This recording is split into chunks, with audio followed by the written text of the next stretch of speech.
దేవునికి స్తోత్రం, దేవునికి మహిమ కలుగును గాక. మరి ఈ యొక్క 2024వ సంవత్సరంలోనే మరి 8 మాసాలు గతించి మరొక మాసంలో అడిగడానికి దేవుడు కృపనిచ్చారు. మరి విశేషంగా ఈ మొదటి తేదీనే దేవుని సన్నిధిలో గడపటం ఆశీర్వాదకరం. ఈ సమయంలో చదవబడిన వాక్యాన్ని ధ్యానించుకుందాం. రోమీయులకు రాయబడిన పత్రికలో అపోస్తుడైనటువంటి పౌలు గారు ఈ 11వ అధ్యాయంలో 33 నుంచి చూసినట్లయితే దేవుని యొక్క బుద్ధి జ్ఞాన సంపద అంటే బుద్ధి జ్ఞానముల బాహుళ్యం ఎంతో గంభీరము, ఆయన తీర్పులు శోధింపనెంతో అవశ్యములు, ఆయన మార్గములు ఎంతో అగమ్యములు అన్నారు. ఇక్కడ బుద్ధి జ్ఞానాన్ని గురించి, తీర్పులను గురించి, మార్గాలను గురించి ఆయన తెలియపరుస్తూ ఉన్నారు. సాధారణంగా మానవులలో సమస్య ఏంటంటే దేవుని బుద్ధి జ్ఞానం ఎరగకపోవటమే, దేవుని మార్గాలు ఎరగకపోవటమే, దేవుని చిత్తాన్ని ఎరగకపోవటమే. మనం ప్రార్థన చేస్తూ ఉంటాం, ఆత్మీయ జీవితాల్లో భౌతిక జీవితాల్లో ఏవో ఆశిస్తూ ఉంటాం. తగిన సమయంలో జరగకపోయినా, అనుకున్న మేర జరగకపోయినా, వెంటనే జవాబు రాకపోయినా కొన్నిసార్లు మనలో రకరకాల ఆలోచనలు వస్తూ ఉంటాయి. ఇలాంటి సమయంలో విశ్వాసంలో బలహీన పడిపోవటం మరికొన్ని కారకాలు జరుగుతూ ఉంటాయి. అయితే వాస్తవానికి ఇక్కడ అపోస్తుడైన పౌలు గారు రోమీయులకు రాయబడిన పత్రికలో చెప్పేది ఏమిటంటే, అయ్యా మొదటిగా దేవుని బుద్ధి జ్ఞానముల బాహుళ్యము ఎంతో గంభీరం, అంటే అది తెలుసుకోవటానికి కష్టమైంది కాదు. ఈరోజు దేవుని గురించి ప్రతి వాళ్ళు విమర్శించే వాళ్ళే, ప్రతి వాళ్ళు ఆ విషయాల గురించి మాట్లాడేవాళ్లే. లోకంలో బాధ వచ్చినవాడు, కష్టం వచ్చినవాడు కూడా మాట్లాడతారు, దేవుని ఎరగని వారు కూడా మాట్లాడతారు. కానీ దేవుని ఎరగటాన్ని గురించి గ్రంథం ఏం చెప్తుందయ్యా అంటే, దేవుని తెలుసుకోవటం ఆషామాషి వ్యవహారం కాదు కదా. ఆయన సమీపంగా ఉన్న దేవుడే, అందుబాటులో ఉన్న దేవుడే, తన ప్రత్యక్షతను ప్రజలకు తెలియపరచాలనుకున్న దేవుడే. కానీ మనము ఆ స్థాయిని చేరుకోకుండా, ఆయనను వెతుక్కోకుండా, ఆయనను గమనించకుండా మనం పొందుకోలేము. ఈ యొక్క లేఖన భాగంలో మనం తెలిసేటటువంటి మాట. అయితే కొన్ని విషయాలను, ఆ గొప్పతనం ఏంటో మనం తెలుసుకున్నట్టయితే, మొదటిగా ఇందులో చెప్పేటువంటిది ఏమిటయ్యా అన్నట్లయితే, దేవుని యొక్క తీర్పులు అనే మార్గాన్ని, అలాగే బుద్ధి జ్ఞానాన్ని, మార్గాలను తెలియపరిచేటప్పుడు దేవుని యొక్క చిత్తంలో అవి ఎలా తెలుసుకుంటాం, అవి ఎలా మనకు దొరుకుతాయి అని అంటే, యెషయా గ్రంథం 55వ అధ్యాయం 8వ వచనంలో మనందరికీ తెలుసు కదా, మీ తలంపులు నా తలంపులు వంటివి కాదు అన్నారు కదా. మీ ఆలోచనలు నా ఆలోచనల వంటివి కాదు. భూమి కంటే ఆకాశము ఎంత ఎత్తుగా ఉందో మీ తలంపుల కంటే నా తలంపులు, మీ ఆలోచనల కంటే నా ఆలోచనలు అంత వ్యత్యాసం ఉంది అని దేవుడు తనను తాను వ్యక్తపరచుకుంటున్నాడు. అంటే ఇప్పుడు మనిషి దేవుని తెలుసుకోవటానికి నాకు అన్నీ తెలుసు అనేటువంటి భావం, లేకపోతే దేవుని యొక్క ఆలోచనలు, దేవుని యొక్క హృదయం ఎరిగిన వారు ఎవరు? దావీదు గారికి ఒక పేరు ఉంటుంది, ఏమిటది? దేవుని యొక్క హృదయానుసారుడు అనే మాట. దీని మాటకు అర్థం ఏమిటంటే దేవుని మనసును ఎరిగి ఉండాలి కదా. ఈరోజు దేవుని మనసు ఎరిగిన వాడే కనుక దావీదు గారు తన జీవితంలో దేవుని మీద ఆధారపడడం ఏంటో తెలుసుకున్నాడు. దేవుని కొరకు ఎదురు చూశారు. శోధనలు వచ్చినా, కష్టం వచ్చినా, ఇబ్బంది వచ్చినా దేవుని మనసు ఎరిగిన వాడిగా నిరుత్సాహపడలేదు. కొన్నిసార్లు తన మీదకి వ్యతిరేకత వచ్చినప్పుడు దావీదు యెహోవా యందు బలము తెచ్చుకొనెను అన్నాడు. ఎందుకనంటే దేవుని మార్గాలు ఎరిగిన వారు కనుక. కీర్తనాకారుడు చోట అంటారు కదా, ఇశ్రాయేలు ప్రజలకు నీ ఆశ్చర్య కార్యములను, మోషేకు నీ మార్గములను తెలియచేసింది అంటారు. ఈరోజు ఆశ్చర్య కార్యాలు తెలుసుకున్న ప్రజలు విశ్వాసంలో పడిపోయారు, బలహీన పడిపోయారు, సడిగారు, సంశయించారు. కానీ దేవుని మార్గాలు ఎన్నుకున్నటువంటి తెలిసినటువంటి మోషే ఏం చేశాడయ్యా అన్నట్లయితే, చాలా కాలము దేవునితో సహవాసం కలిగి ఉన్నా కూడా ఒకానొక సమయంలో దేవుని దగ్గరికి వెళ్ళి, అయ్యా నేను నిన్ను ఎరిగినట్లు నీ ప్రసన్నత, నీ యొక్క మహిమను నేను చూడాలి అని కోరుకున్నాడు. అంటే ఎంత గొప్ప మాట. ఒక మాటలో చెప్పాలి అని అంటే, మోషే గారు ఒకడు తన స్నేహితుడితో మాట్లాడినట్టుగా దేవుడితో మాట్లాడే అనుభవం కలిగిన వాడు. దేవుని దగ్గరికి వెళ్ళి సీనాయి పర్వతం మీద 40 రోజులు గడిపి వచ్చినటువంటి వాడు, దేవుని ప్రత్యక్షత తెలిసిన వాడు, దేవుని స్వరం విన్నవాడు, దేవుని మహిమ తెలుసుకున్నవాడు, ఎంత గొప్పవాడైనటువంటి మోషే తర్వాత కాలంలో ఒక సందర్భంలో అంటారు కదా, దేవా ఇదిగో నీ మహిమను చూసే అవకాశం నాకు. చూడండి ఎంత గొప్ప మాట. మార్గములు ఎరిగిన వారి యొక్క తలంపులు ఇలా ఉంటాయి. ఎందుకనంటే మోసే స్వభావంలో ఇంకా దేవుని తెలుసుకోలేదు, ఇంకా నేను తెలుసుకోవాల్సింది చాలా ఉంది. అదేమిటయ్యా మోషే, ఆయనతో ముఖాముఖిగా మాట్లాడావు, ఆయన గురించి సాక్ష్యం ఇచ్చారు, ఆయనతో నువ్వు స్నేహితులతో మాట్లాడినట్టు మాట్లాడావు, ఇంకా తెలియదంటే ఆయన బుద్ధి జ్ఞానముల బాహుళ్యత ఎంతో గంభీరము. ఎక్కడ తెలుస్తుందయ్యా? ఈరోజు కొంత వాక్యాన్ని చదవటమో నేర్చుకుంటే నాకంతా తెలుసు అనే భావం ఈరోజు లోకంలో ఉంది. కానీ మోషే గారి గొప్పతనం ఏంటంటే అంతకాలము ఆ ప్రజలను నడిపిస్తున్నాడు, దేవునితో మాట్లాడుతున్నాడు. ఆయన ప్రజలతో మోషే అహరోనుతో అంటారు కదా, ఏమయ్యా నేను ఎవరితోనైనా మాట్లాడితే స్వప్నంలోనైనాను ప్రవక్తల ద్వారానైనాను మాట్లాడతాను, కానీ మోషేతో నేను అలా మాట్లాడలేదు. ఎలా మాట్లాడాను? ఒకడు తన స్నేహితునితో మాట్లాడినట్టే నేను మాట్లాడాను. అంత సఖ్యత ఉంది. అయితే ఇలాంటి మోషే ప్రార్థన ఏమిటయ్యా అంటే నీ మహిమను చూసే అవకాశము నాకు. అంటే మోషే గారి యొక్క హృదయంలో భావం ఏమిటయ్యా అంటే అయ్యా మా తలంపులు భూమి మీద ఉంటే నీ తలంపులు ఆకాశం మీద ఉన్నాయి. గొప్ప దేవుడు కదా. కొన్నిసార్లు మనం దేవుని విషయంలో కొన్ని నిర్ణయాలు జడ్జ్ చేస్తూ ఉంటాం, కొన్ని విషయాలు మనం ఒక ఆలోచనకు వస్తూ ఉంటాం. ఎందుకు ఇలా జరుగుతుంది, ఎందుకు ఇలా జరిగింది, ఏమై ఉంటుంది, రకరకాలైనటువంటి ఆలోచనలు. కానీ ప్రతి ఆలోచనకు ముందుండవలసింది ఏమిటయ్యా అంటే ఆయన బుద్ధి జ్ఞానముల బాహుళ్యత ఎంతో గంభీరము. మన వాక్యం దగ్గరికి వెళ్ళేసరికి కూడా వాక్యం ఎలా చెప్తుంది, చాలామంది ఈ వాక్యం ఎలా అర్థం చేసుకోవచ్చు, ఈ వాక్యం ఎలా అర్థం చేసుకోవచ్చు. కానీ ఎప్పుడైనా సరే వాక్యం దగ్గరికి వెళ్ళేటప్పుడు అయ్యా మీ బుద్ధి జ్ఞానముల బాహుళ్యం ఎంతో గంభీరమైనది కనుక ఆ జ్ఞానాన్ని నాకు. ఎందుకంటే అది శోధింప సఖ్య అవశ్యము, సాధ్యమయ్యేది కాదది. మానవులుగా మా తలంపులతో, మా జ్ఞానంతో, మా ప్రయత్నాలతో మాకు అర్థం కాదు. ఎప్పుడు తెలుస్తుంది? ఆయన అనుగ్రహిస్తే, ఆయన మనకు బయలుపరచబడితే కదా. యేసు ప్రభు వారు అక్కడ ఉన్న అందరినీ అడుగుతారు, అయ్యా నేనేమని అనుకుంటున్నారు? ఒక్కొక్కరు ఒక్కొక్క మాట చెప్తూ ఉన్నారు. పేతురు గారు వచ్చి నువ్వు జీవము గల దేవుని కుమారుడు అని నేను నమ్ముతున్నాను అని అంటే అప్పుడు ప్రభు వారు అంటారు కదా, పరలోకపు దేవుడు ప్రత్యక్షపరిస్తేనే కానీ నీకు జ్ఞానం రాలేదయ్యా. ఆయన బయలుపరచాలి. ఎందుకంటే మానవుడు తన జ్ఞానంతో దేవుని పొందుకోలేడు, మానవుడు తన జ్ఞానంతో దేవుని సంపాదించుకోలేడు. ఎందుకంటే లోకంలో ఈరోజు చాలా రకాల కోర్సులు ఉన్నాయి, కాలేజీలు ఉన్నాయి, యూనివర్సిటీలు ఉన్నాయి, జ్ఞానం కలిగిన వారుగా పిలువబడుతున్న వారు ఉన్నారు. అందరికీ దేవుడు ఎందుకు దొరకట్లేదు అని అంటే ఆయన అంటారు కదా ఒక చోట, జ్ఞానులకు మరుగుపరిచి పశుబాలులకు బయలుపరిచితివి అంట. అంటే దేవుని దగ్గరికి వెళ్ళే ప్రతిసారి కూడా పసిబాలుని స్వరూపం అంటే ఆ స్వభావంతో వెళితే అయ్యా నేనేమి ఎరగని వాడిని. కొరింథీ పత్రికలో అపొస్తలుడైన పౌలు గారు అంటారు కదా, దేవుని జ్ఞానం గురించి జ్ఞానం పొందుకోవాలా, అయితే దేవుని ఎదుట ఎర్రివాడవు కావలేము అన్నారు. అంటే దేవుని ఎదుట ఎర్రివాడు మాకేం తెలియదయ్యా, ఈ వాక్యం మాకు తెలియదయ్యా, నీ చిత్తం మాకు తెలియదయ్యా, నువ్వు నేర్పిస్తేనే కానీ మా శక్తితో మేము తెలుసుకోలేము, నువ్వు బయలుపరిస్తేనే, నువ్వు అనుగ్రహిస్తేనే. అందుకని దేవుని యొక్క తీర్పులు ఎంతో గంభీరమని చెప్పడానికి గల కారణం ఏమిటంటే మనం ఎప్పుడైతే దేవుని ప్రసన్నతకు వస్తున్నామో, ఎప్పుడైతే దేవుని సన్నిధికి వస్తున్నామో నీ హృదయంలో నిండిపోవాల్సింది ఏమిటయ్యా అంటే అయ్యా నేను ఈ సందేశం వింటున్నాను, నేను దేవుని వాక్యం వింటున్నాను. ఇది ఆషామాషి విషయం కాదు ఇది కదా.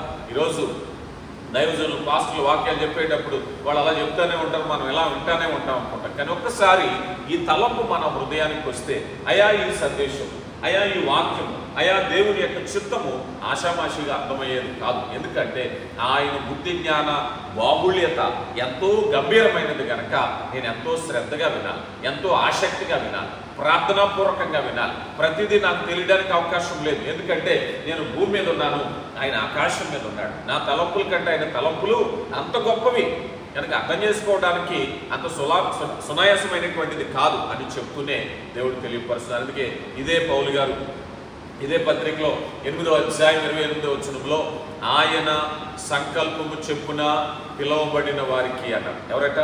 ఆయనను ప్రేమించు వారికి, ఆయన సంకల్పము చెప్పున పిలువబడిన వారికి సమస్తమును మేలు కలుగుటకై సమకూడి జరుగుతున్నాయి అన్నారు. ఇప్పుడు దేవుడి వాక్యం కావాలి అన్నట్లయితే, అర్థం కావాలి అంటే, దేవుని చిత్తం కావాలి అంటే మొదటిగా ఆయనను ప్రేమించాలి, రెండవదిగా ఆయన సంకల్పం చెప్పున పిలువబడాలి, దేవుని చిత్తంలో ఉంటాయి. మరి ఈరోజు చాలా మంది బైబిల్ గ్రంథాన్ని చదువుతున్నారు, అర్థం కావట్లేదు. బైబిల్ గ్రంథాన్ని చదువుతున్నారు, తప్పులు వెతికేవాడుతున్నారు. బైబిల్ గ్రంథాన్ని వెతుకుతున్నారు, యేసు ప్రభు దేవుడే కాదని చెప్పే ప్రయత్నం చేస్తున్నారు. కారణం ఎందుకని? వారు మొదటిగా దేవుని చిత్తాన్ని అర్థం చేసుకునే మనసు వాళ్ళకి లేకపోవటానికి. ఈరోజు ఎవరికి పడితే వాళ్ళకి అర్థం కావటానికి ఇది మహాజ్ఞానం, దేవుని జ్ఞానం, దేవుని సందేశం, దేవుని యొక్క ఆ సందేశాన్ని మానవులకు ఇవ్వటానికి ఇచ్చింది. కనుక వెళ్ళేటప్పుడు మొదటగా నీ భావం ఏమిటయ్యా అంటే, ఈ గ్రంథాన్ని రాసింది ఎవరు, ఈ గ్రంథంలో మాట్లాడుతుంది ఎవరు, నేను ఎలా అర్థం చేసుకోవాలి అనే భావం వస్తే అర్థమవుతుంది. ఈరోజు మనుషులు ఒకరికొకరు లేఖలు రాసుకున్నారనుకోండి, ఒకరికి భావాలు ఒకరికి తెలుస్తుంది. పలానా ఆయన నాకు లెటర్ రాశారు, మా తండ్రి గారు, మా తోబుట్టు, మా బంధువులు, మా కుటుంబీకులు ఎవరో రాసినటువంటి సందేశం నా దగ్గరికి వచ్చింది కనుక వాళ్ళని నేను ఎరుగుదును కనుక వాళ్ళు ఏం చేస్తారో నాకు తెలుసు. ఇప్పుడు మనం తెలుసుకోవాల్సింది ఎవరినయ్యా అంటే దేవుని మహాజ్ఞానం పట్ల ఇక్కడ కీర్తన ఈ యొక్క రోమిలకు రాయబడిన పత్రికలో పౌలు గారి యొక్క భావం ఏమిటయ్యా అంటే, దేవుని చిత్తము, దేవుని మార్గం ఎప్పుడు కూడా ఎలాంటిదయ్యా అన్నట్లయితే అది అగమ్య గోచరము అన్నారు. నువ్వు అర్థం చేసుకోవాలి, ప్రార్థించాలి, వెతకాలి, దేవుని ప్రకారంగా మనం పొందుకోవాలి. ఇక రెండవదిగా మనం చూసినట్లయితే దేవుని యొక్క గొప్పతనాన్ని గురించి మాట్లాడుతూ అది అన్వేషించలేనిది అన్నారు కదా, అగమ్య గోచరం, అవశ్యము అన్నారు, ఎంత వెతికినా దొరకనిదనే భావం. కానీ దేవుని కృపలో మనకి ఇవ్వబడినటువంటి పరిశుద్ధాత్మ నడిపింపు ఏమిటయ్యా అంటే, మనిషి తన స్వప్రయత్నముతో దేవుని కనుగొనలేదు. ఉదాహరణకు మనం అనుకున్నాం, యేసు ప్రభు వారు ఈ భూమి మీదకి మనిషి రీతిగా ఎందుకు వచ్చారు అని అంటే, మనిషి దేవుని కనుగొనలేకపోతున్నారు కనుక దేవుడే మనిషిని కనుక్కోవడానికి వచ్చారు కదా, దేవుడే. అందుకే యేసు ప్రభు వారు ఈ భూమి మీదకి వచ్చినప్పుడు నశించిన దానిని వెదకి రక్షించడానికి యేసు ప్రభు వచ్చారు. మనిషి వెతికితే దొరకడు దేవుడు కదా, ఆయన అగమ్య గోచరము. మనిషి ఏమన్నా వెతికేసి మనం ఎన్ని కొండలెక్కినా, ఎన్ని తీర్థయాత్రలకు వెళ్ళినా, ఎన్ని రకాల ప్రయత్నాలు చేసినా, మనల్ని మనం ఎన్ని రకాలుగా మన శరీరాన్ని గాయపరుచుకున్నా మనిషికి దేవుడు దొరకడం కష్టం. అందుకని దేవుడు, అయ్యా నీ పరిమిత జ్ఞానం సరిపోదు, నీ శక్తి సామర్థ్యాలు సరిపోవు, నీ బలం సరిపోదు. మనిషి రోజు రాకెట్ల మీద రకరకాల ప్రాంతాలకు వెళ్తున్నాడు. ఇదిగో మనిషి చంద్రుడి మీదకి వెళ్ళాడు, మార్సు మీదకి, మరో చోటకి ఎక్కడికైనా వెళ్ళగలవు నీ తెలివితేటలు చేత. కానీ దేవుని సమీపించడానికి తెలివితేటలు సరిపోవు, ఈ జ్ఞానం సరిపోవు, నీ రాకెట్లు పనిచేయి, నీ టెక్నాలజీ పనిచేయి. దేవుని సమీపించాలి అన్నట్లయితే ఆయన ప్రత్యక్షపరుచుకోవాలి. ఆయన ప్రత్యక్షపరుచుకుంటేనే నువ్వు పొందుకోగలుగుతావు. అందుకే అంటారు కదా యోహాను సువార్తలో ప్రభువారు, తండ్రి ఎంతమందిని ఆకర్షిస్తారో వారు మాత్రమే దేవుని చేత ఆకర్షింపబడాలి. ఆశ నీకున్నట్లయితే, నీతి కొరకు ఆకలి దప్పులు కలిగిన వారు ధన్యులు, వారు తృప్తిపరచబడుదురు. దేవా నిన్ను చూడాలనే ఆశ, మోషేలో ఉండేటువంటి ఆశ, అయా నిన్ను చూడాలనేటువంటి ఆశ. అంటున్నారు కదా, మోషే నన్ను చూసిన నరుడు బ్రతకడయ్యా, అయినా పర్వాలేదు దేవా నేను చూడాలి. మోషే ముండివాడు, పట్టుదల కలిగిన వాడు, అయినా నేను చూస్తాను. మోషే నా మాటను నన్ను చూసిన నరుడు బ్రతకడు, నేను చూడాలి. అయితే సరే, నేను నా బండ చోట నిన్ను దాస్తాను, నా చేతి వేళ్ల చోట నిన్ను దాస్తాను, నీకు సూక్ష్మ దర్శనాన్ని ఇస్తాను, పర్వాలేదు ప్రభువా నేను అది చూడాలి, నీ మహిమను చూడాలి. ఈరోజు దేవుని యొక్క గొప్పతనం అనేది మనం తెలుసుకోవాలి అన్నట్లయితే మన ప్రయత్నం మీద కాకుండా దేవుని మీద ఆధారపడి చేసేటువంటి ప్రయత్నమే. కీర్తనకారుడు అంటున్నారు కదా, కీర్తన 145వ సంకీర్తన 3వ చరణంలో అంటున్నారు, యెహోవా మహాత్మ్యము కలిగిన వాడు, ఆయన అధిక స్తోత్రము నొందదగిన వాడు, ఆయన మహత్యము గ్రహింప సఖ్యము కానిది అన్నారు కదా. ఆయన మహత్యము గ్రహింప సఖ్యము కానిది. చూడండి, ఇశ్రాయేలు ప్రజలు మన్నా గురించి, ఆహారం గురించి అడిగితే దేవుడు మన్నాని ఇచ్చారు. ఇంతలోనే మాంసాహారం కోసం సంఘటన మొదలు పెట్టారు. ఎందుకని? దేవుని మనసు వారికి తెలియకపోవడం. దేవుడు శక్తివంతుడని, దేవుడు చేయగలిగిన వాడని, ఆయన పనిచేసే విధానము మానవ విధేయత మీదని, మానవుడు లోబడుపు మీదనని అర్థం చేసుకోలేకపోయారు. అందుకే సనగటం. అందుకే అంటున్నారు ఇక్కడ, అది ఎలాంటిదయ్యా అన్నట్లయితే గ్రహింప సఖ్యము కానిది. ఈరోజు చాలా మందికి గ్రహించలేకపోతున్నారు దేవుని యొక్క చిత్తాన్ని, దేవుని ప్రేమను గ్రహించలేకపోతున్నారు, విసిగిపోతున్నారు, అలసిపోతున్నారు. కానీ దేవుని చిత్తాన్ని నేను తెలుసుకోవాలి, దేవుని చిత్తాన్ని నేను గ్రహించాలి అన్నప్పుడు నువ్వు కష్టంలో, నష్టంలో, బాధలో, ఇబ్బందులో కూడా సంతోషంగా ఉండగలగాలి అంటే దేవుని చిత్తాన్ని మొదటిగా నువ్వు తెలుసుకోవాలి. ఇదే విషయాన్ని 114వ కీర్తన మన మొదటి చరణంలో కూడా మనం చూసినట్లయితే, దేవుడు లేడని బుద్ధిహీనులు తమ హృదయములో అనుకొందురు, వారందరూ చెడిపోయిన వారు అసహ్య కార్యములు చేదురు, మేలు చేయవాడు ఒకడును లేడు అన్నారు. ఎవరయ్యా వీళ్ళందరూ అన్నట్లయితే వాళ్ళు ఒక నిర్ణయానికి వచ్చేసారు. ఇక్కడ అనుకున్నాం కదా, అది అన్వేషించలేనిది, వారి బుద్ధికి గోచరంగా అనేటువంటిది. ఏ నిర్ణయానికి వచ్చేసారు? దేవుడు లేడు అనేసారు. ఈరోజు శాస్త్రవేత్తలు అంటున్నారు, ఈరోజు గొప్ప గొప్ప వాళ్ళు అంటున్నారు, చదువుకున్న వాళ్ళు అంటున్నారు, వైద్యులు అంటున్నారు దేవుడు లేడని. కారణం ఏమిటో తెలుసా? అది దేవుని గొప్పతనం అనేది అన్వేషించలేనటువంటి వారు చెప్పే మాట కదా. వారి పరిధి ఎంతవరకు అంతవరకే ఆలోచన చేస్తున్నారు.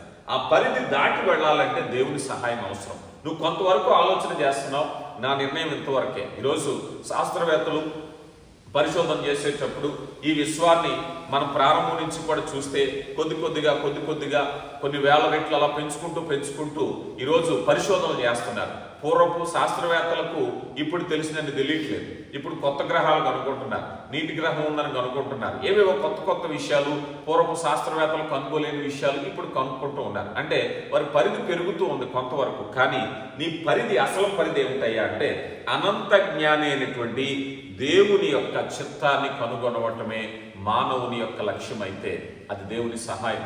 ఈరోజు మరో చోటకి వెళ్ళాలి అంటే నిన్ను ఏ రాకెట్ తీసుకువెళ్తుంది, అక్కడికి ఏ టెక్నాలజీతో చేరుకోవాలి, ఇలాంటి కాల్కులేషన్స్ మనిషికి తెలుసు. కానీ నువ్వు దేవుని చేరుకోవాలి అంటే, దేవుని యొక్క గొప్పతనాన్ని తెలుసుకోవాలి అన్నట్లయితే దేవుడే నేను అక్కడికి నడిపించాలి. ఆ జ్ఞానం అనేది నీకు దయచేయబడినప్పుడే నువ్వు తెలుసుకుంటావు. అప్పటి వరకు కూడా నువ్వు తెలుసుకో. అపోస్తుడైనటువంటి పౌలు గారు ఇన్ని చక్కని పత్రికలు రాసి మనతో మాట్లాడుతున్నారే, ఆయన కూడా అంతకు మునుపు ఎలాంటి పరిస్థితుల్లో ఉన్నారయ్యా అన్నట్లయితే ఆయన కూడా అంధకారంలోనే ఉన్నాడు.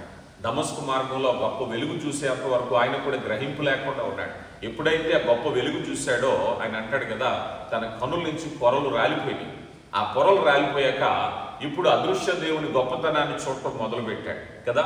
మునుపు ఎరుగక చేసి తిని అంటాడు, మునుపు దోషకుడు, మునుపు హింసకుడును, మునుపు హానికరుడను, మునుపు ఎరగనవాడిని అంటాడు. ఎరగక చేసి తిని గనక క్షమించబడి తిని అంటాడు. ఆయన స్థితి ఏమిటాయంటే ఎరగలేదు. దేవుడు తనకు తాను బయలుపరుచుకుని ప్రభు వారు అంటున్నారు కదా దమస్కు మార్గంలో, సౌలా సౌలా నీ వేళ నన్ను హింసించుచున్నావని ఆ గొప్ప వెలుగులో చూసేసరికి అప్పుడు ఆ నేత్రాలు మూయబడ్డాయి, ఆ మనోనేత్రాలు తెరవబడ్డాయి. ప్రియులారా గమనించండి, ఈరోజు కూడా చాలా మందికి ధర్మశాస్త్రములో ఆశ్చర్యకరమైన సంగతులు చూడాలి అని అంటే మనోనేత్రాలు వెలిగింపబడాలి. కనుక తర్వాత విషయాన్ని మనం చూసినట్లయితే దేవుడు అనుగ్రహించే శాంతిని పొందుకోవటం. ప్రియులారా గమనించండి, దేవుడు అనుగ్రహించే శాంతి. ఈరోజు క్రైస్తవుల్లో కూడా చాలా మంది సమాధానంగా లేరు, అవునా కదా?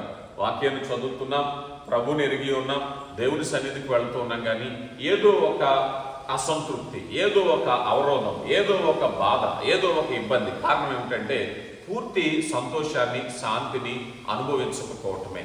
ప్రాబ్లం ఏమిటయ్యా అన్నట్లయితే అది కనుగొనేటువంటి స్థితి, అన్వేషించేటటువంటి స్థితి నీకు తెలుసా లేదా? యేసు ప్రభు వారు అంటారు కదా, నా శాంతిని నేను మీకు అనుగ్రహించి వెళ్ళుచున్నాను, లోకం ఇచ్చినట్టుగా కాదు అంటారు. ఒక బేసిక్ మిస్టేక్ని ఎప్పుడైనా మనం చూస్తే, ఈరోజు లోకంలో ఏం కావాలి?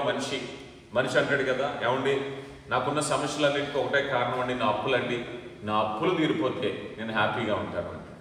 మరొక కారణం వస్తుంది, అయ్యా నాకుండే సమస్య నా అనారోగ్యం అండి, నా అనారోగ్యం తీరిపోతే చాలండి అంటాడు. మరొక ప్రాబ్లం వస్తుంది. అయితే వాస్తవానికి బాహ్య సంగతులు నీ సంతోషాన్ని నిర్దేశించవు కదా.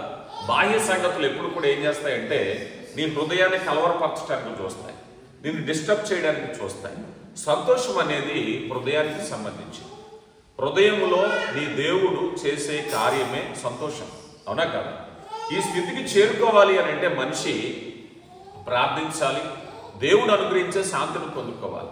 ఈరోజు మనిషి పరిగెడుతున్నాడు, మనిషి ఆదాయం కోసం పరిగెడుతున్నాడు, విలాసవంతమైన జీవితం కోసం పరిగెడుతున్నాడు, వ్యాపారం కోసం పరిగెడుతున్నాడు, గొప్పతనం కోసం పరిగెడుతున్నాడు, రకరకాల పరిగెడుతున్నాడు.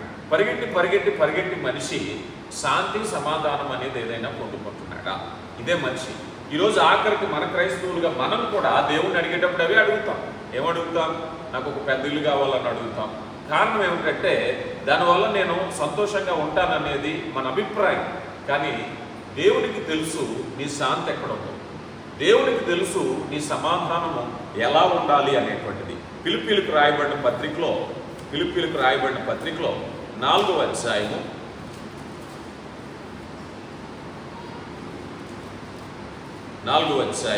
6 నుంచి మనం చూసినట్లయితే 4వ అధ్యాయము 6 నుంచి చదువుకున్నాను.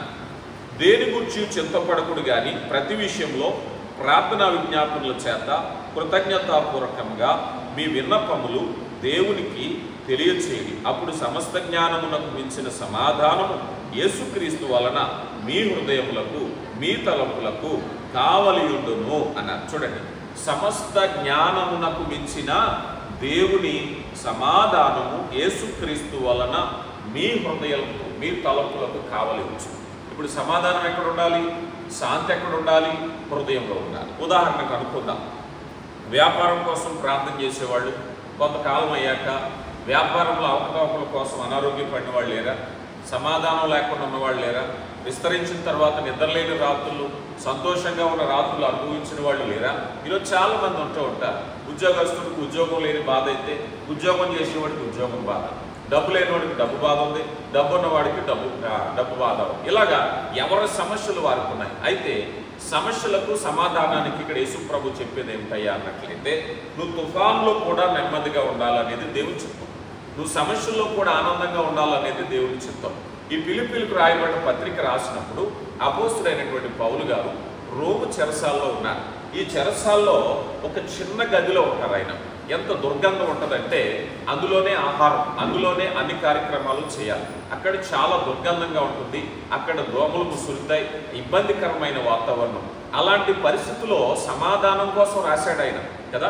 అప్పుడు ఆయన ఏం చెప్పాలి? ప్రభువా, ఈ చెరసాల నుంచి నేను బయటకు వస్తే నేను సంతోషంగా ఉంటాను అనట్లేదు. ఈ చెరసాల్లోనే నేను సంతోషంగా అనుకున్నాను. దేవుడిచ్చే సమాధానం ఆ చెరసాల్లోనే, ఆ బంధింపబడినటువంటి ఆ దుర్గంధంతో కూడినటువంటి ఆ చిన్న గదిలోనే సమాధానాన్ని అనుభవిస్తున్నారు. దేవుడిచ్చే సమాధానము మీ హృదయ తలంపులకు కావలి ఉండునుగాక అంటే ఇదే. మనం అనుకుంటాం దేవుని దగ్గర, అయ్యా నాకు అన్నీ ఇచ్చావు, ఈ ఒక్క సమస్య తీర్చిన అయినా నేను సంతోషంగా ఉంటాను. నువ్వే స్థితిలో ఉన్నావో ఆ స్థితిలో సంతోషం అనుభవించాలి అంటే, దేవుడిచ్చు శాంతిని అనుగ్రహించాలి అని అంటే మనకి శోధింప శక్యం కాదు. ప్రభుని అడగాలి, అయ్యా నువ్వు అనుగ్రహించే సమాధానం ఎలా ఉంటుంది, దాన్ని నేను పొందుకోవాలి, అనుభవించాలి. పేతురు గారు మనం చోట అంటారు కదా, చెప్పనా సత్యమును మహిమాయుక్తము అంటారు. చెప్పడానికి వల్లబడదయ్యా, అది అనుభవించినోడికే తెలుస్తుంది ఆనందం ఏమిటో. అపోస్తుడైనటువంటి పౌలు గారు అనుభవించారు కనుక అది మనకు వర్ణిస్తున్నారు. ఈరోజు లోకానికి అర్థం కాలేదు. దేవుని దగ్గరికి వెళ్తే చాలా మంది మొదట అడిగే ప్రశ్న ఏమిటంటే, నువ్వు దేవుని యందు విశ్వాసం ఉంచావా? సరే, ఏమొచ్చింది? నీకేం కలిసి వచ్చింది? ఏం ఆదాయం వచ్చింది? ఇదిగో దేవుడు నమ్ముకొని వాళ్ళకంటే వాళ్ళే బాగున్నారు కదా, యేసు ప్రభువుని అంగీకరించాక ఏ మార్పు వచ్చింది? నీ దేవుడు గొప్పోడైతే నేను దేశంలోనే ధనవంతుడిని చేసేయాలి కదా. అది కాదు దేవుడు చెప్పింది, అది కాదు దేవుడు ఇస్తానన్న శాంతి. అది అర్థం చేసుకోవాలి అని అంటే మన సామర్థ్యము సరిపోదు. కనుక ప్రియులారా, దేవుడిచ్చే శాంతిని కూడా మనం అర్థం చేసుకోవటానికి అది శక్తికి మించిందిగా మనం చూస్తూ ఉన్నాం. తర్వాత మనం చూసినట్లయితే దేవుడు అనుగ్రహించేటటువంటి దయ అన్నారు. ఇది కూడా అన్వేషించలేనిది అన్నారు. లోకం దేవుని దయను అర్థం చేసుకోలేదు. ఈరోజు మనం బ్రతుకుతున్నాం అంటే దేవుని దయ, ఇట్స్ ఎ గ్రేస్, కృప. ఈ కృపను అర్థం చేసుకోవాలి అని అంటే మనిషి తన సామర్థ్యంతో దేవుని కృపను ఎన్నడూ అర్థం చేసుకోలేకపోతున్నాడు. ఇలా అర్థం చేసుకోలేకపోవడానికి గల కారణం ఏంటో చూద్దాం. ఎఫెసీయులకు రాయబడిన పత్రిక 3వ అధ్యాయంలోనికి మనం వచ్చినట్లయితే, ఎఫెసీయులకు రాయబడిన పత్రిక 3వ అధ్యాయము 1 నుంచి చదువుతున్నాను. ఈ హేతు చేత అన్యజనులైన మీ నిమిత్తము క్రీస్తు యేసు యొక్క ఖైదీనైన పౌలను నేను ప్రార్థించుచున్నాను. మీ కొరకు నాకు అనుగ్రహించబడిన దేవుని కృప విషయమైన ఏర్పాటును గూర్చి మీరు విని ఉన్నారు. ఎట్లనగా, క్రీస్తు మర్మము దైవ దర్శనము వలన నాకు తేలింపరచబడుచున్నదన్న సంగతి మునుపు సంక్షేపముగా రాసితిని. మరి మీరు దానిని చదివిన ఎడల దానిని బట్టి ఆ క్రీస్తు మర్మమును గూర్చి నాకు కలిగిన జ్ఞానము గ్రహించుకొనగలరు. ఈ మర్మం ఇప్పుడు ఆత్మ మూలముగా దేవుని పరిశుద్ధుడు అపోస్తులు ప్రవక్తలు బయలుపరచుడినట్లుగా పూర్వకాలమందు మనుషులకు తెలియపరచబడలేదు. ఆ మర్మమేదనగా అన్యజనులు సువార్త వలన యేసుక్రీస్తునందు యూదులతో పాటు సమాన వారసులను, ఒక శరీరమందు సాటి అవయవములను వాగ్దానములో పాలివారై ఉన్నారనిదే. దేవుడు కార్యకర్తయగు తన శక్తిని బట్టి నాకు అనుగ్రహించిన కృపావరము చొప్పున ఆ సువార్తకు నేను పరిచారకుడైతిని. దేవుడు మన ప్రభువైన యేసుక్రీస్తునందు చేసిన నిత్య సంకల్పము చొప్పున పరలోకమందు ప్రధానులు, అధికారులు, సంఘము ద్వారా తన యొక్క నానా విధమైన జ్ఞానము ఇప్పుడు తెలియపరచవలనని ఉద్దేశించి శోధింపశక్యము కాని క్రీస్తు ఐశ్వర్యము అన్యజనులలో ప్రకటించుటకు ఆ సమస్తమును సృష్టించిన దేవుని యందు పూర్వము నుండి మరుగై ఉన్న ఆ మర్మమును గూర్చి ఏర్పాటు ఎందుకో తేటపరచుటకు పరిశుద్ధుల్లో అర్జునుడైన నాకు ఈ కృప అనుగ్రహించును. రైట్, ఈ మాట చూడండి. దేవుని కృప. ఈరోజు మనం ప్రార్థన చేస్తాం, అయ్యా నీ కృపే, నేను బ్రతకడం నీ కృపే, నాకు ఉద్యోగం రావటం నీ కృపే, నాకు వివాహం అవటం నీ కృపే, నా వ్యాపారం నీ కృపే, మరొకటి నీ కృపే. నిజమే. కానీ కృప విస్తరించబడటం అనేది ఏమిటయ్యా అంటే ఇక్కడ అంటున్నారు కదా, ఈ మర్మము పూర్వం ఉన్న వారికి అనుగ్రహించబడలేదు. ఈ మర్మము దైవ దర్శనం ద్వారా నాకు అనుగ్రహించబడింది. నాకు అనుకున్నాం, ఆయన దమస్కు మార్గంలో వెళుతూ ఉన్నాడు, ఆ గొప్ప వెలుగును చూశాడు. ఆ కృపను గురించి ఏమిటయ్యా అన్నట్లయితే, మునుపు దూరస్తులైన మీరు యూదుల ద్వారా సహపౌరులైపోయారు, దేవుని బిడ్డలుగా సహపౌరులైపోయారు. ఈరోజు మీరు దూరస్తులు కాదు కదా. మీరు ఒకవేళ సంపన్న స్థితిలో ఉన్నారా, మీరు సొంత ఇల్లే కలిగి ఉన్నారా, లేరా, అది కాదట కృప. నీవు ఇప్పుడు దేవుని యొక్క కుటుంబంలో చేర్చబడ్డావు. ఈ కృప ఏమన్నారంటే సువర్తమానమే. దేవుడు నిన్ను అంగీకరించటమే కృప. దేవుడు నిన్ను నరకం నుంచి తప్పించే మార్గం నీకు అనుగ్రహించటమే కృప. పరలోక రాజ్యంలో నీవు అంగీకరించటమే దేవుని కృప. దేవుని కృప దేవుని బిడ్డలుగా పరిశుద్ధులుగా ఏర్పాటు చేయటానికి దేవుడిచ్చే కృప, అదే కృప.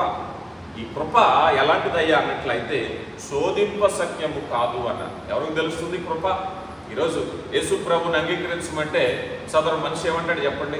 నా జీవితంలో ఈ పని అవనివ్వండి, అప్పుడు నేను ఒప్పుకుంటాను. నా జీవితంలో ఈ పని అవనివ్వండి, నేను అప్పుడు బాప్తీసం పొందుకుంటాను. ఈ కృప అందుక విస్తరించబడింది.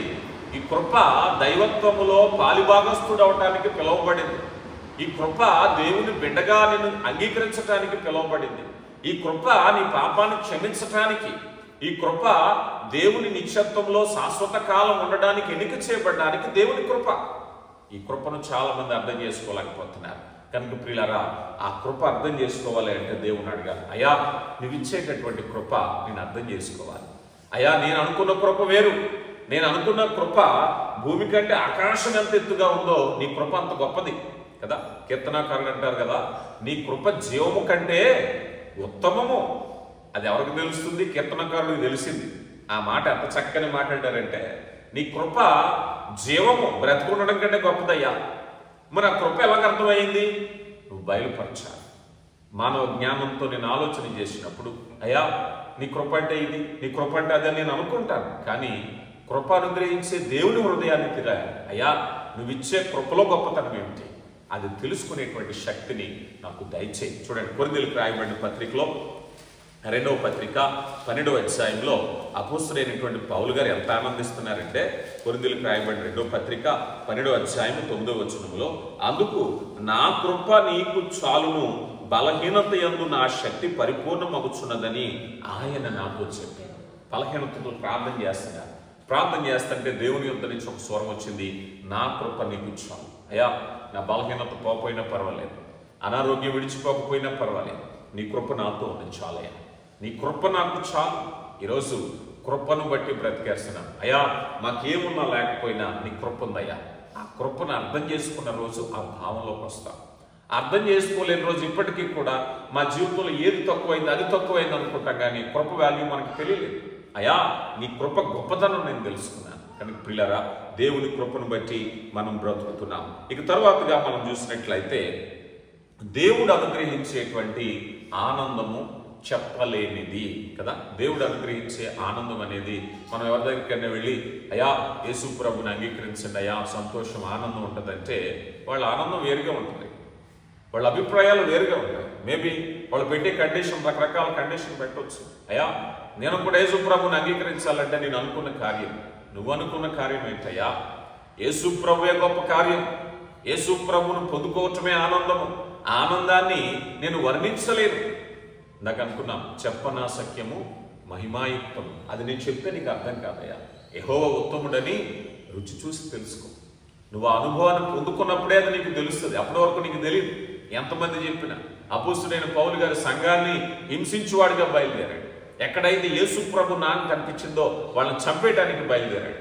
కానీ అదే పౌలు గారు ఆ రుచి తెలుసుకున్న తర్వాత, ఆనందం తెలుసుకున్న తర్వాత కొరడా దెబ్బలు తింటున్నాడు, ఆకలితో ఉంటున్నాడు, రాళ్లతో కొట్టబడుతున్నాడు, చెరసాల్లో వేయబడుతున్నాడు, జాగారపు రాత్రులు, ఉపవాస రాత్రులు, కష్టము, కన్నీళ్లు, రోదన.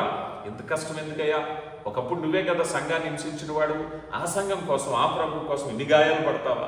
ఇన్ని దెబ్బలు తింటావా? ఇన్ని చెరసాలు పడతావా? అవును, ఎందుకంటే ఆనందాన్ని నేను చూస్తున్నాను. ప్రతి కష్టంలోనూ నేను ఆనందంగానే ఉన్నాను. అందుకే అంటాడు కదా ఆయన, నేను ఆకలితో ఉండడం నేర్చుకున్నాను, నేను దిగంబరుడై ఉండడం నేర్చుకున్నాను, చెరసాల్లో ఉండడం నేర్చుకున్నాను, సంపన్నుడై ఉండడం నేర్చుకున్నాను. ఏ స్థితిలో ఉన్నా కూడా నేను సంతృప్తి కలిగి ఉండ నేర్చుకున్నాను. ఇది ఆనందం. నాకున్నా లేకపోయినా, ఆకలైనా సమృద్ధి అయినా, ఏ స్థితిలో ఉన్నా నేను హ్యాపీయే. ఇది దేవుడిచ్చే ఆనందం. ఈ దేవుని ఆనందాన్ని నేను పొందుకున్నాను కనుక. కానీ ఆయన పరిచర్యలో చివరిలో మరి అతడు శిరస్సు ఖండించబడి, శిరచ్ఛేదనం చేయబడి మరణించే వరకు కూడా సంతోషంగానే మరణాన్ని కూడా ఆహ్వానించాడు ఆయన. చావైతే మేలు అన్నాడు. అంటే ఎంత ఆనందం అంటారు.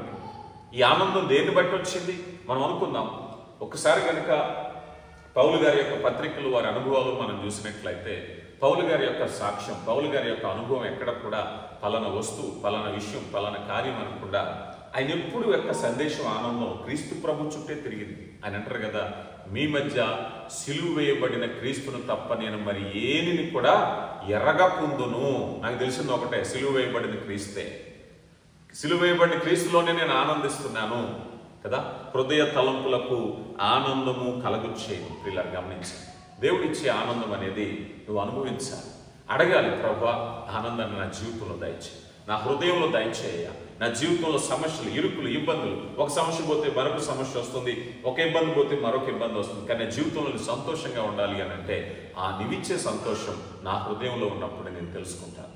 అలాంటి సంతోషం కొరగానే మనం ప్రార్థన చేసినట్లయితే దేవుని కృపను బట్టి సంతోషంగా ఉంటాం. పేతురు గారు రాసిన మొదటి పత్రిక 1వ అధ్యాయం 8వ వచనంలో, మీరు ఆయనను చూడకపోయినను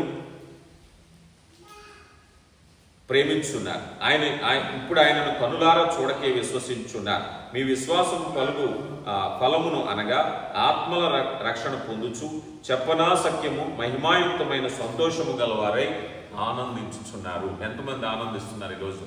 రక్షణ పొందితే, ప్రభువుని అంగీకరిస్తే ఆనందమే అంటున్నారు కదా. రక్షణ పొందితే ప్రభువులో ఉంటే ఆనందమే. నీ జీవితంలో ఏ దుఃఖం అలముకుందో, నీ జీవితంలో ఏ విచారం ఉందో ప్రభు వాటిని అన్నింటినీ తీసివేయమంటున్నారు. ఎందుకనంటే ప్రభు ఇచ్చేటటువంటి సంతోషము చేత నీ జీవితం నింపబడాలి. అది చెప్పనా సఖ్యము మహిమాయుక్తము.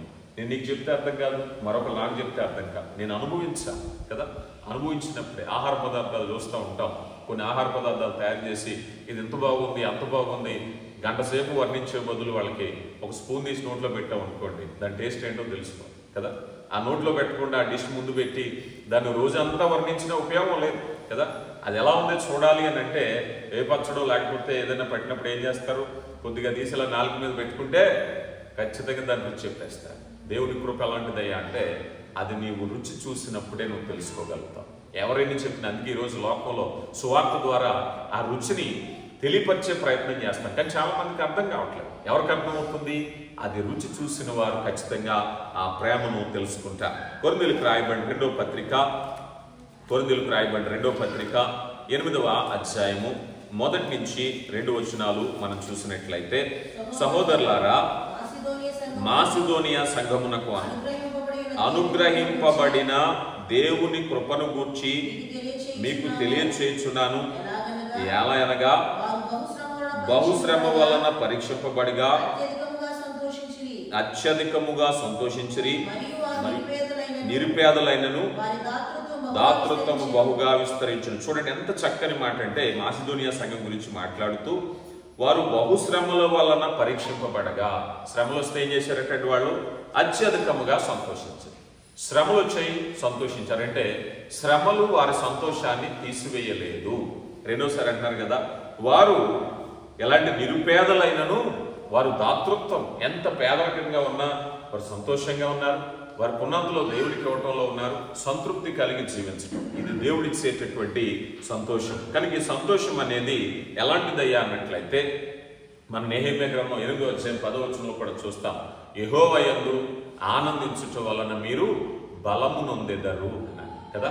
యెహోవా యందు ఆనందించుట వలన బలము నొందెదరు. బి ప్రాక్టీస్, దేవుని యందు ఆనందించటం, ప్రార్థించాలి, వాక్యాన్ని ధ్యానించాలి, ఆరాధించాలి. ఎప్పుడైతే అలా ఉంటామో ఈ ప్రాక్టీస్లో మనం ఏమవుతున్నామయ్యా అన్నట్లయితే నూతన బలాన్ని పొందుకుంటున్నాం. చాలా మంది ఆనందించలేకపోతున్నారు. చాలా మంది దేవుని సన్నిధిని, దేవుని వాక్యాన్ని, దేవుని సహవాసాన్ని ఆనందించలేకపోతున్నారు. చాలా చోట్ల బలహీనతకు గల కారణం అదే. అయితే దేవుడు తన యొక్క గొప్ప కృపను బట్టి ఆ ఆనందాన్ని మనకు తెలియపరుస్తున్నారు. లోకం తెలుసుకోవట్లేదు.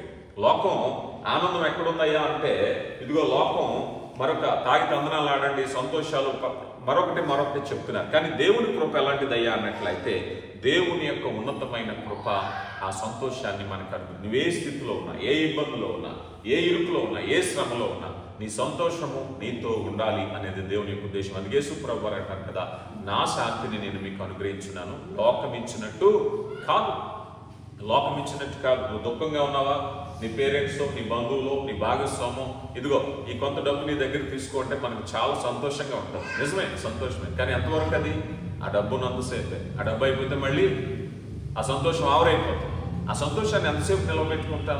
వస్తువులు ఇచ్చి, డబ్బు ఇచ్చి, మరొకటి ఇచ్చి ఎంతకాలం నిలబెట్టుకుంటాం. కానీ యేసు ప్రభువులో ఆ సంతోషము స్థిరమైనది. ఇక చివరిగా మనం చూసినట్లయితే దేవుని మాటల గొప్పతనాన్ని ఒక మాట చెప్పి నేను ముగిస్తాను.